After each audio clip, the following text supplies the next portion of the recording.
Bismillah, pada malam hari ini insya Allah kami akan menceritakan kisah hijrah kami dari NU hijrah ke manhaj salaf atau ke salafi ya. Jadi kalau ditanya tentang amalan-amalan NU, insya Allah kami paham ya. Bukan hanya belajar tetapi kami mengajarkan kepada anak-anak santri kami ya. Jadi sekitar 30 tahun kami itu di NU dan usia kami sekarang 40 tahun. Jadi kurang lebih baru 10 tahun kami hijrah. Jadi kalau ditanya tentang amalan-amalan NU, ya insya Allah kami paham betul ya.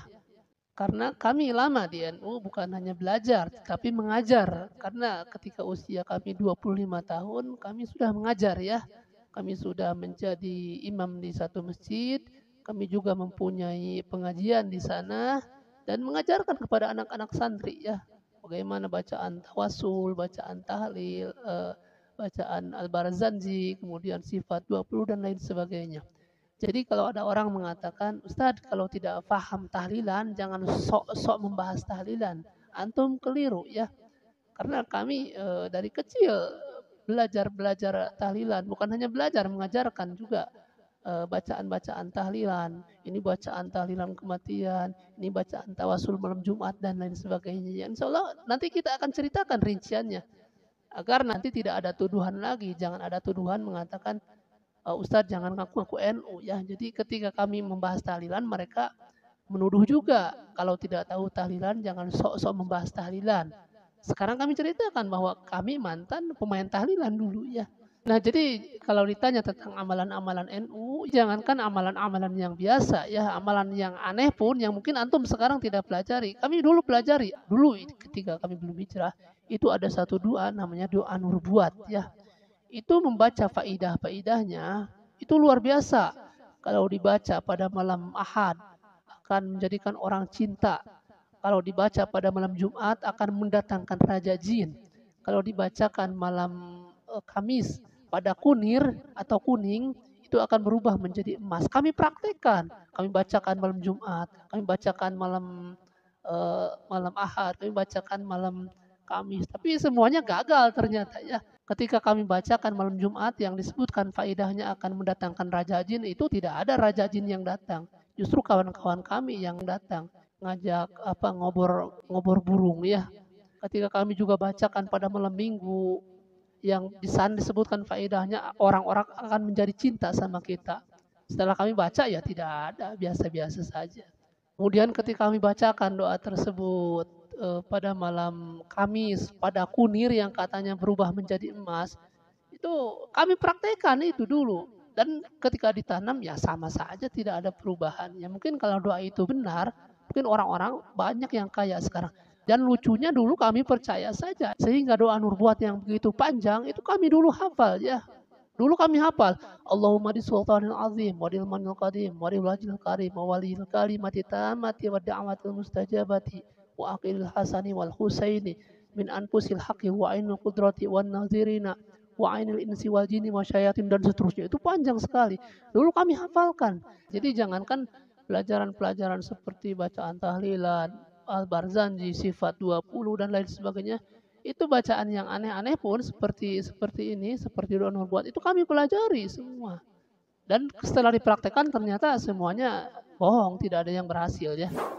Atau mungkin kami harus puasa dulu ya. Kami tidak sampai, kalau sampai puasa kami tidak. Nah, itu mungkin salah satu contoh saja. Jadi jangankan amalan-amalan yang biasa, amalan-amalan yang aneh pun kami pelajari, apalagi amalan-amalan yang seperti bacaan tahlilan itu kami hafal semua dulu, bahkan ada sampai 4 jenis 5 jenis. Bukan hanya belajar, kami ajarkan kepada anak-anak santri kami ya, karena ketika usia kami 25 tahun kami sudah punya santri, sudah jadi imam di satu masjid dan sudah punya pengajian. Makanya kami ajarkan tuh bacaan-bacaan tahlilan dari mulai bacaan ila hadratin Nabi Mustafa sallallahu alaihi wasallam wa ala alihi wa azwajihi wa auladihi wa dzurriyyatihi syai'un lillahi lahumul Fatihah. Itu kami hafal semua. Kemudian summa ila arwahi Abi Bakri wa Umar wa Utsman wa Ali. Kemudian summa ila arwahi abaina wa ummahatina wa ajdadina wa jadatina syai'un lillahi lahumul Fatihah. Itu kami ajarkan kepada anak-anak. Jadi kalau ada orang mengatakan, Ustaz kalau tidak tahu tahlilan jangan sok-sok membahas tahlilan. Antum keliru ya. Kami dulu mantan bukan hanya belajar tapi mengajarkan. Ini bacaan kalau tahlilan kematian ini yang panjang, Al-Fatihahnya sampai 10 kali. Kalau malam Jumat ini cuma berapa kali aja, 4 kali. Itu bacaannya beda-beda.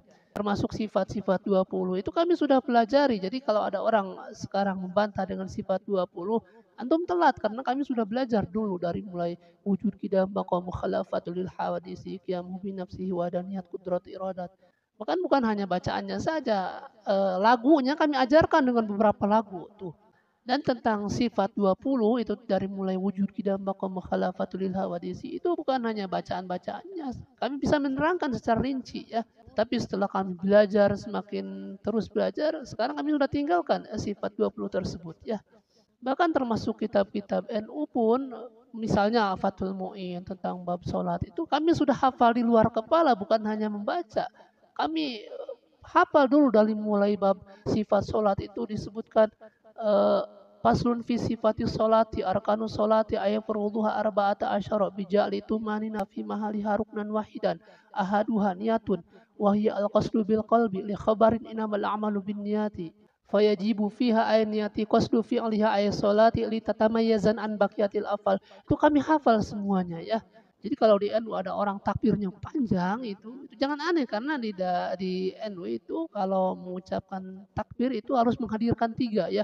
Jadi ketika mengucapkan Allah itu lama sampai 9 hitungan ya. Karena ketika mengucapkan Allah itu pada lafaz la itu harus menghadirkan 3. Yang pertama harus menghadirkan qasdu fi'liha ayat sholati. Jadi harus bermaksud untuk melaksanakan sholat. Kemudian al-fardiyah itu fardunya harus disebutkan. Kemudian wa ta'yinuha ayat sholati. Kemudian ta'yinnya harus disebutkan. Itu sholatnya sholat apa? Maghribkah, isakah, subuhnya. Jadi ketika orang mengucapkan Allah, nah di situ masukkan niat sholat, kemudian fardunya, nama sholatnya harus disebutkan. Kalau tidak ada yang 3 itu maka dianggap belum niat ya. Makanya jangan heran kalau ada orang mengucapkan Allah itu lama sampai 9 hitungan, 7 atau 9 hitungan ya. Nah ini kami jelaskan sedikit rincian seperti ini agar tidak ada lagi tuduhan. Ustaz jangan ngaku-ngaku mantan NU. Nah sekarang kalau kami sudah ceritakan seperti ini bahwa kami bukan hanya belajar kitab-kitab NU, kami menghafalnya. Nah itu mungkin sedikit mukadimah ya sebelum kami menjelaskan tentang kisah hijrah kami meninggalkan NU ya. Nah ketika dulu masih di NU sebenarnya banyak sekali ganjalan-ganjalan yang menurut kami ini kok begini, ini kok begini. Jadi banyak sekali dulu juga kami banyak kok begini. Tetapi kita tahu sendiri kebanyakan orang-orang itu kalau di NU itu taklid kepada kiainya, kepada ustadznya atau kepada salah satu kitab yang dipelajarinya sehingga kalau ada ilmu-ilmu dari luar itu seolah-olah tertutup dan kami pun dulu mengalami hal-hal seperti itu. Jadi dulu itu kami punya beberapa kitab saja dan itu menjadi rujukan utama, tidak seperti sekarang kita banyak buku-buku di sini, banyak kitab-kitab di sini ya. Dulu itu seperti itu. Seolah-olah ketika kita masih di NU itu ilmu itu dikekang kalau bahasa kampung seperti kurung batok. Jadi sudah begitu, tidak bisa mempelajari ilmu-ilmu dari tidak. Nah di antara taklid dan berontaknya hati itu berperang. Kok ini begini, kok ini begini. Kadang kami juga membaca dari kitab-kitab NU seperti Fathul Mu'in tentang masalah tahlilan. Kok ini kayak bertolak belakang dengan praktek yang kita lakukan. Kita praktek seperti ini tetapi di kitab seperti ini. Bahkan dulu juga di dalam kitab Duratun Nasihin yang isinya 73 judul pengajian kalau tidak salah, itu banyak sebenarnya hadis-hadis dhaif dan palsu dan di sana disebutkan tentang kepalsuannya.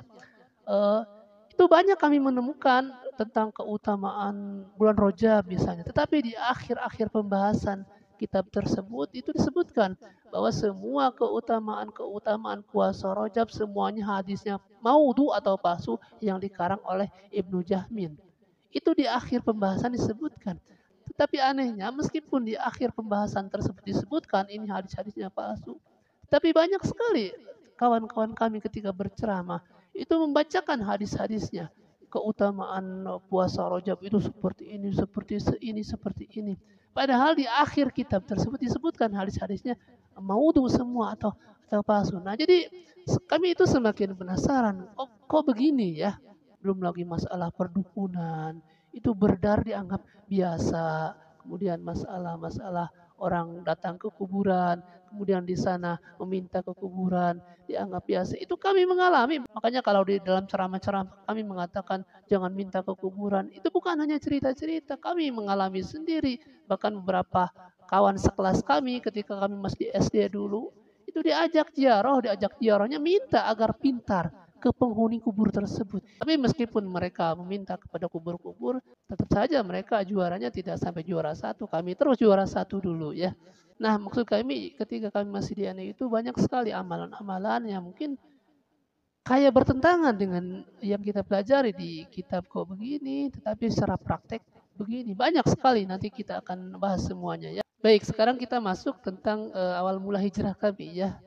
Jadi sebagaimana yang tadi kami sebutkan, ketika usia kami 25 tahun itu kami itu sudah ngajar ya, sudah punya anak santri, jadi imam sholat, kemudian mengajar ibu-ibu juga itu di masjid tempat kami tinggal ya. Nah, singkat cerita kami menikah ya. Setelah menikah kami ikut ke rumah istri, ke rumah orang tua istri dan kami tinggal di sana.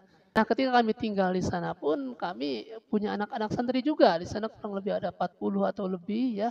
Kami ngajar juga di sana dan mengajar juga pengajian ibu-ibu hari Jumat, pengajian bapak-bapak malam Sabtu ya, kami rutin di sana. Dan kalau di kampung istri itu banyak sekali hajatan. Jadi yang namanya ceramah itu sering sekali. Nah, di sana itu kami sering nonton TV ya. Dan ada satu gelombang namanya Radio Roja ya, Radio Roja. Waktu itu kalau tidak salah belum ada TV-nya, belum. Itu kami sering mendengar kajian Ustadz Yazid bin Abdul Qadir Zawas rahimahullah taala, Ustadz Abdul Hakim, Ustadz Abu Yahya Badrussalam, Hafidahullah taala, Ustadz Firanda Dirja dan lain sebagainya ya. Cuman isi kajiannya setelah kami dengarkan itu kok banyak membid'ahkan tahlilan, kemudian mengharamkan musik, mewajibkan jenggot, dan sunnah-sunnah Nabi itu ditekankan sekali dan komplit dengan hadis-hadisnya disebutkan. Nah, sementara yang mereka bid'ahkan itu yang dilakukan oleh kami. Jadi kami setiap malam Jumat tahlilan, ada yang meninggal tahlilan itu kan membuat kita penasaran. Akhirnya kami tahzir tuh Radio Roja. Jadi kami juga sempat tuh mentahzir Radio Roja, bahkan kami juga membantah buku-bukunya Syekh Muhammad Shalih Al Utsaimin rahimahullah taala. Itu kan ada beberapa buku dari Arab Saudi yang kami baca. Kok ini mengharamkan ini, mengharamkan ini. Kami jelaskan kepada jemaah-jemaah kami, hati-hati jangan mendengarkan roja karena roja itu begini. Nah, itu kita sok-sokan pintar saja waktu itu, padahal waktu itu mungkin kita yang bodoh ya. Nah, di sisi lain kita menjelaskan tentang bahayanya roja waktu itu. Di sisi lain juga kita semakin penasaran. Semakin terus kita dengarkan, kok semakin ke sini, semakin ini kajian bagus sekali. Qurannya dibacakan, hadisnya dibacakan, pendapat ulamanya dibacakan. Selalu seperti itu. Ketika membahas satu hukum selalu qala Allah, qala Rasul. Dalilnya disebutkan, Qurannya, ini hadisnya, dan ini pendapat ulama disebutkan. Nah, mulai dari situ kami belum hijrah waktu itu, tetapi berusaha mempelajari tentang hukum-hukum yang dibid'ahkan oleh orang-orang roja tersebut. Akhirnya kami pelajari bagaimana hukum seperti itu. Nah, kemudian singkat cerita kami pindah dari tempat tersebut ke tempat yang sekarang ya. Di sini juga kami itu mengajar anak-anak santri. Nah, kemudian di sini kita mulai memperdalam tentang apa yang disampaikan oleh Ustadz Roja. Dan saya berusaha adil waktu itu. Ini Ustadz Roja mengatakan amalan ini bid'ah. Tapi kita selalu melakukan amalan-amalan ini. Tapi kita ingin adil. Kan manusia itu kalau bertanya dengan fitrahnya, itu akan berusaha mencari kebenaran ya. Makanya kami ingatkan buat kawan-kawan, kalau ingin mencari kebenaran itu jangan taklid dulu. Jadi buka pikiran kita. Yang pertama, waktu itu kita pelajari adalah hukum musik waktu itu. Karena dulu ketika kami masih remaja itu kami suka dengan musik. Bahkan bukan hanya suka, kami mempunyai grup musik dan kami melatih musik. Sehingga ketika ada orang yang mengharamkan musik, itu kita kan kaget. Dan dulu ketika ada orang mengharamkan musik, kami tidak marah, justru penasaran ya. Mungkin bedanya kami dengan antum ini ya. Kalau antum sekarang ketika suka dengan musik ada orang yang mengharamkan, ngamuk-ngamuk ya. Dulu kami tidak seperti itu, kami penasaran. Nah, jadi orang sebenarnya kalau mau belajar, ya itu akan mudah menerima kebenaran. Ya, kami pun seperti itu. Ketika ada orang mengharamkan musik, kita cari tahu hukum musik. Akhirnya, oh ternyata di dalam hadis Imam Abu Bukhari disebutkan, la yakunana min ummati aqwamun yastahiluna al-hira wal harira wal khamra wal ma'azib. Kata Rasul, akan datang dari umatku kaum-kaum yang akan menghalalkan zina, yang akan menghalalkan sutra bagi laki-laki, yang akan menghalalkan khamr, dan akan menghalalkan alat-alat musik. Itu hadis Nabi. Akhirnya, oh ini hadis Nabi mengatakan bahwa akan ada dari umatku yang akan menghalalkan musik. Berarti hukum asalnya haram. Jadi kami merenung. Kemudian ketika kita buka tentang pendapat-pendapat ulama tentang musik, ternyata ulama pun mengharamkan seperti Imam Nawawi, Imam Al-Ghazali, kemudian Ibnu Hajar Al-Haytami, Imam Asy-Syafi'i dan lain sebagainya. Puluhan ketika kita pelajari ternyata mereka juga mengharamkan musik. Akhirnya kita semakin mantap untuk meninggalkan musik ya, karena ternyata ulama pun seperti Imam Nawawi menyebutkan al-ma'azif wal autaru yahrum isti'maluhu wa istima'uhu.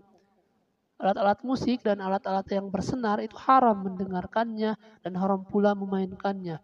Kemudian Imam Ibnu Hajar Al-Haytami pun menyebutkan waqad ulima min ghairi syakin anna syafi'i haram sa'ira anwa izamri. Telah diketahui tanpa keraguan bahwa Al-Imam Asy-Syafi'i mengharamkan seluruh jenis alat-alat musik dan banyak lagi penjelasan-penjelasan ulama yang kita baca tentang haramnya musik. Nah, akhirnya setelah kita mengetahui hukum-hukum musik, akhirnya kita total meninggalkan musik. Nah, mulai dari situ, ketika ada orang mengundang kami untuk datang ke suatu acara, ternyata di tempat tersebut ada acara-acara musiknya, kami sudah tidak menghadiri lagi acara-acara tersebut ya. Jadi kan kalau di kampung itu ada undangan pernikahan itu suka ngundang ke kita untuk datang ke tempat tersebut. Sementara di tempat tersebut ada acara dangdutannya, itu bukan hanya dangdutan di kaset, bukan, tapi dangdutan secara langsung. Dulu sebelum kami hijrah ya cuek-cuek saja, datang ke tempat tersebut, melihat aurat dianggap biasa, mendengarkan musik dianggap biasa. Setelah kita hijrah baru mengetahui dan kita kaget dan kita banyak beristighfar sekarang. Ketika waktu dulu ini mungkin kita berdosa melihat aurat, mendengarkan musik itu happy-happy saja. Dan bukan hanya kita, kiai-kiai yang lain pun biasa seperti itu ya. Jadi sebenarnya kuncinya ilmu ya. Ketika disebutkan musik itu haram, ketika dia tidak mempelajari ilmunya, maka dia akan biasa-biasa saja. Bukan hanya biasa, kadang sebagian orang ketika disebutkan musik haram akan membantah habis-habisannya. Tetapi mungkin bisa dicoba oleh kawan-kawan. Ketika Anda mendengar sekarang hukum musik, kemudian pelajari bagaimana hukum musik, kemudian cari tahu puluhan ulama tentang hukum musik, nanti akan ketemu. Nah, begitupun nanti masalah tahlilan. Dulu ketika ada orang mengatakan tahlilan itu bid'ah, kami pun kaget.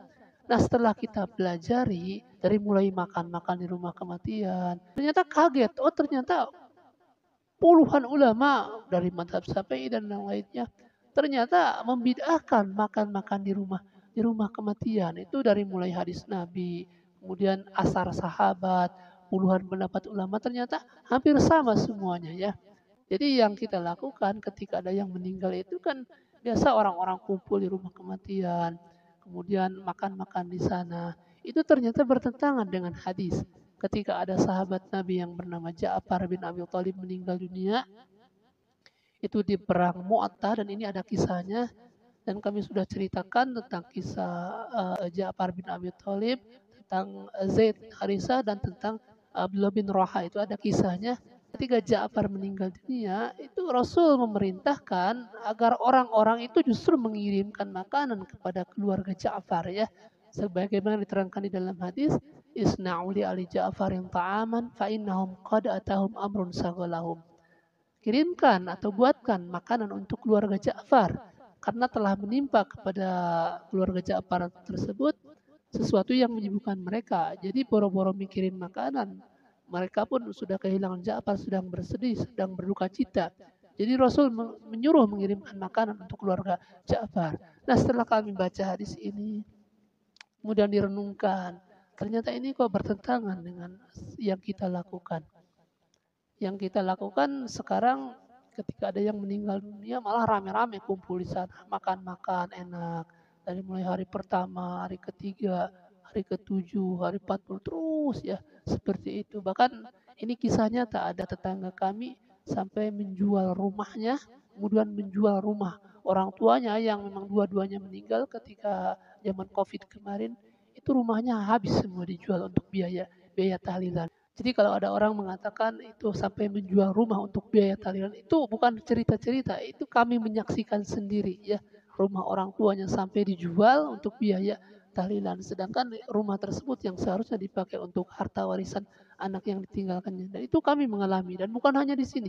Banyak sekali tempat-tempat lain orang yang memang untuk apa namanya menempuh biaya tahlilan sampai menjual rumah, menjual tanah dan lain sebagainya ya. Nah, jadi antara yang terjadi di masyarakat dengan hadis Nabi ini sangat bertentangan dan kami terus merenung. Kemudian ketika membuka asar sahabat, sahabat pun mengatakan demikian. Kata sahabat apa? Kunna na'udul ijtima'i inda ahli mayiti wa sun'iyat ta'ami ba'da dafnihi minan niyah. Kami, kata para sahabat, menganggap atau memandang bahwa kumpul-kumpul di keluarga mayit, makan-makan di sana setelah dikuburkannya mayit, itu sama dengan meratapi mayit ya. Jadi disamakan dengan meratapi mayit, sedangkan meratapi mayit itu hukumnya haram. Nah, sementara yang terjadi itu seperti itu. Kemudian kita pelajari di dalam kitab-kitab fikih seperti di dalam kitab I'anat Talibin ini fikih Syafi'i sendiri ya. Di sana sampai disebutkan makan-makan di rumah kematian itu sampai disebutkan bid'ah yang munkar ya. Di sana disebutkan ma yaf'aluhu nasu minal ijtima'i inda ahlil mayyiti wa sun'i'at ta'ami minal bid'ahil munkarati allati yusabu ala man'iha waliyul amri. Adapun apa yang menjadi kebiasaan masyarakat berupa makan-makan di rumah kematian, itu merupakan bid'ah yang munkar yang pemerintah akan mendapatkan pahala ketika melarang acara tersebut. Bahkan kata Al-Imam Ibn Hajar Al-Haytami sampai disebutkan haram ya. Kata beliau, wa ma'tida min ja'li ahlil maiti ta'aman liyaduwan nasa ilahi bid'atun makruhatun. Dan apa yang menjadi adat kematian berupa membuat makanan, kemudian mengundang orang untuk datang ke tempat kematian tersebut, itu merupakan bid'ah yang makruh. Bal kullu dzalika haramun. Bahkan semua perbuatan itu haram kata beliau. Apabila apa? In kana min malin mahjurin. Apabila menggunakan harta anak kecil yang mesti dihajar. Artinya ketika ada orang tua meninggal dunia, meninggalkan anak kecil, itu yang seharusnya hartanya untuk warisan anak kecil tersebut dipakai untuk tahlilan. Itu haram ternyata.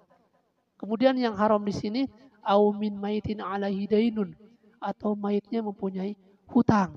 Jadi sudah tahu mayitnya punya hutang, itu malah hartanya yang seharusnya dipakai untuk bayar hutang dipakai untuk tahlilan. Itu haram disebutkan oleh Imam Ibnu Hajar. Kemudian yang ketiga yang haram au yatarattabu alaihi dirarun, atau akan membawa madarat dan selainnya. Jadi mungkin ke depannya anaknya akan terlantar, kemudian istrinya akan terlantar dan lain sebagainya. Nah, jadi ketika kami mendengar Ustadz Roja dulu mengatakan tahlilan itu bid'ah, justru kami itu penasaran mempelajari. Setelah mempelajari ternyata benar itu diterangkan di dalam puluhan kitab ulama dibid'ahkan itu makan-makan di rumah kematian. Akhirnya kami total meninggalkan tahlilan. Nah, yang jadi bingung, kita kan ketika ada acara tahlilan kita kan selalu datang. Bahkan orang-orang itu kalau ada yang meninggal itu selalu ngantar makanan ke tempat kita. Itu ngantar makanannya bukan hanya dibesek, itu pakai rantang segala macam. Nah, ketika datang orang tersebut, kita bingung karena kita sudah tahu hukumnya seperti ini. Akhirnya kita jelaskan pelan-pelan. Mohon maaf, untuk saat ini kami tidak menerima makanan dari tahlilan dan kami tidak akan datang ke tempat tersebut. Mereka kan kaget. Ini biasanya kan paling depan itu karena memang kiainya. Tapi sekarang kenapa menolak? Akhirnya kita jelaskan kepada beberapa orang dan seiring berjalannya waktu itu kita diundang tidak pernah hadir. Ketika diantar makan kita tidak pernah terima. Ya mungkin orang-orang yang biasa kerja di tempat tahlilan itu kan biasanya pegawainya khusus. Mungkin saling saling berbicara satu dengan yang lainnya. Jangan pernah ngantar makanan ke Ustadz Aswan katanya. Nanti ditolak. Jangan pernah ngundang Ustadz Aswan untuk tahlilan karena nggak pernah datang. Nah, setelah mungkin dari antara mereka saling berbicara, sebenarnya enak kita. Jadi sudah tidak perlu kita mengklarifikasi, sudah tidak perlu lagi kita menjelaskan. Akhirnya ketika ada acara tahlilan, sekarang ada acara maulid, acara rajaban segala macam, kita tidak pernah diundang dan kita enak ya. Dulu kan awal-awal kita bingung harus menjelaskan pada mereka. Kalau sekarang ya sudah masing-masing saja. Nah setelah kita hijrah, kita terus belajar ya.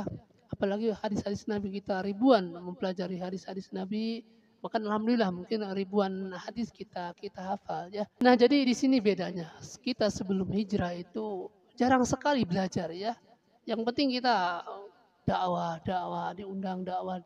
Tapi kalau sekarang sudah hijrah, justru kita banyak menghabiskan waktu itu dengan belajar, terusan belajar. Sampai malam belajar berapa jam, siang berapa jam ya. Jadi beda sekali ketika kita belum hijrah, kita masih di NU, itu ilmu itu ya itu aja. Dan dakwah pun di konsep ini yang disampaikan itu harus seperti ini. Kemudian ada banyak sekali candanya.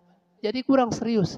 Beda dengan sekarang. Antum bisa lihat video-video kami, mungkin ada ribuan kalau di Facebook ya, kalau di YouTube mungkin cuma ratusan. Itu ada tidak video-video kami yang ada lawaknya? Yang kami ingat itu tidak ada. Jadi kita serius menyampaikan ilmu, menyampaikan dalil Al-Quran, hadis-hadis Rasul. Nah, seiring berjalannya waktu, kemudian kita berdakwah di media, mulai banyak sekali hujatan, cacian, makian. Bahkan kita pernah didatangi oleh aparat kepolisian datang ke rumah. Intinya dakwah kami jangan menyampaikan masalah-masalah bid'ah katanya. Setelah kita ngobrol dengan polisinya, ternyata polisinya baik dan memang sudah ada basic agamanya kuat sekali. Setelah kita jelaskan, akhirnya beliau juga paham. Oh ternyata yang disampaikan oleh Ustadz itu dalil semua. Artinya ketika kita menyampaikan itu selalu membawakan hujah. Ini dalilnya, ini hadisnya, dan ini pendapat ulamanya ya. Jadi kalau orang sudah hijrah itu nanti akan mendapat cacian ya, hujatan, makian, hinaan. Kalau kita sudah mulai mendakwakan sunnah, jangankan mendakwakan, antum hijrah saja, antum sudah tidak ikut tahlilan, tidak ikut maulid, tidak ikut rojaban, itu nanti akan ditahzir, akan dicaci oleh orang ya. Itu sudah biasa. Nah itu mungkin sedikit cerita kisah kami ya, hijrah dari NU kemudian hijrah ke manhaj salaf ya.